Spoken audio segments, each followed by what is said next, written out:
Life isn't a sprint. It's not a meter dash either. It's going to take you through valleys, deserts, canyons, snowy mountains, dense forests, oceans, or whatever other biomes dot the earth. At times, you'll find yourself unprepared for the weather. That is alright. Don't let that stop you. If you want my opinion, I see failure as the first attempt in learning. After I learned what was necessary, I took it and spiced up what I cooked in the kitchen. I see the L as a lesson and not a loss.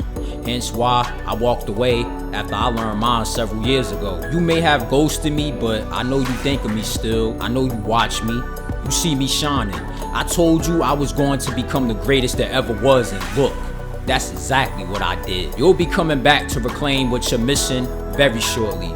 Maybe I'll be open to the reconciliation or not. That all depends on how you approach me. Anyway, life isn't a game, or is it? If you don't know how to maneuver, then you're going to have a rough time playing, my friend. When you feel like you've conquered a level, there is another one for you to ascend.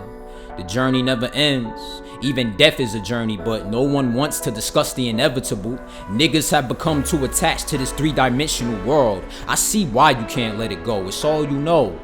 I don't blame you at all, but my practicality tells me all I need to know about this reality. Niggas will sell you a dream, but not the awakening. Really, every level in life requires a different you. Whoever you were a year ago, you cannot be the same today. As world energy covers you, there is no looking back. In tarot, the world card represents the ending of one chapter and the beginning of another. It represents the pause, the intermission before the final quarter. The world card is one of the most powerful in any deck. Reality will never be the same once we're done tearing it up with our skills and demeanor. Progressing in life is a process. The process is something that cannot be skipped. Where's your strength? Are you hanging in there what? Sweating, out of breath? The heat got you ready to combust? Feeling like your lungs might come up? Wonderful. That's what being an artist is like. That's what taking your craft to the next tier is like. That's what shedding the deadening layers of yourself is like. That's what the dark night of the soul is like. That's what having an ego death is like. That's what's taking every inch of yourself and putting it into a masterpiece is like. That's what being savage writer is like. But this isn't about me. I'm here to give you the inspiration. Really, I'm no different from you. Only things that are separating us is time and skill. In the higher realms, there is no concept of time, only the present. So that's what I need you to do. Stay present. Remain present in all that you accomplish or strive to. Please don't be absent from your goals. Indulge the willpower. Your drive isn't dead. Don't you ever get tired of helping everyone sometime? I know I do, all the time. Everyone sees you as a come up, a get out of jail card. They see you like, well, I have a homie and he's a prolific artist. He'll give me whatever I ask him for. Prolific I am, but my story of greatness is still unfolding. I must make sure that I have enough to sustain myself. If I can't assist you with whatever you're going through, then don't take that to heart. I have shit going on underneath my roof also. I just prefer to sort it out in private. Everyone doesn't need to know my business. I face enough scrutiny, both on and off the internet. Don't need any more of it, man. There are times where you wonder, who is helping the helper? Exactly. That's why I emphasize the importance of self-care. On this journey, I need all the energy I can muster to continue doing the work of the universe by awakening the hearts and minds of sleeping giants. I took risks my peers couldn't.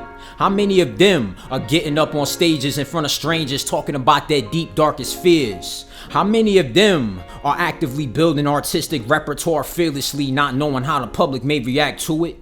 How many of them are willing to face the parts of themselves they don't like and making an effort to change that? Back when I started all the way in high school, I felt like people's expectations of me were higher than my own. I couldn't live up to each of them. Why? They just weren't feasible or didn't unfold yet at that time. That's not to say I didn't believe in myself, but niggas really expected a barely legal teenager to become a multi-millionaire overnight? Come on, man. Look, if I had millions of dollars, do you truly believe that I'd still be in the hood? Hell no. That makes you target practice to motherfuckers' insecurities. Also target practice to literal bullets. Yeah, man, the hate be that real. A prophet has no honor in his own home. Ask Young Dolph, XXX Tentacion, Tupac, the Notorious B.I.G., Soulja Slim, Snooty Wild, MO3, Big L. The list goes on, man. It's like, now that I'm older, I'm here to say to you all, fuck your expectations. I am not defined by what others think or say about me. I live my life however I see fit.